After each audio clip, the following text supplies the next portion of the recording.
Aurreko udazkenean Lab sindikatua eta Euskadi Kuba elkarteren artean bultzatutako kanpainari esker, hainbat osasun materiala biltzea lortu dugu, 6 tona osasun materiala, eta aste honetan egiten ari gara kanpaina horren azken fasea. Fase honetan ikusten ari zareten bezala, hemen ari gara kargatzen material guztia aste honetan Kubara abiarazi behar duelako. Sabemos que los médicos allí lo están pasando mal y es necesario que por lo menos tengan herramientas y facilidades para poder continuar con su labor y ese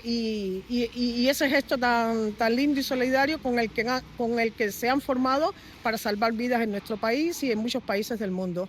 Es necesario ahora mucho más que nunca la recaudación y la recogida de material sanitario para que estos contenedores lleguen lo antes posible a Cuba, ya que cada vez el bloqueo económico y criminal que está impuesto por Estados Unidos y especialmente en este gobierno gobernado por Donald Trump, pues tenga un impacto por lo menos social y que alivie un poquito las penurias y las necesidades que tienen ahora mismo nuestros hospitales. El Cartasuna, el Cartasuna, el Cartasuna.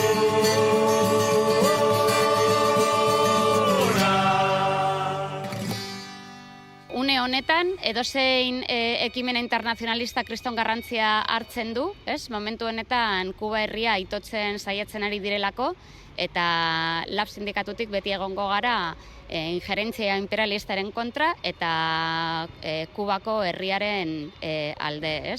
Horregatik mezu argi bat bidali nahi dugu, esateko Kuba ez dagoela bakarrik, eta Kuba herriaren burujabetzaren alde, jarraituko dugula borrokatzen, eta horrelako ekimen internazionalista gehiago segituko dugula bultzatzen Euskal Herritik.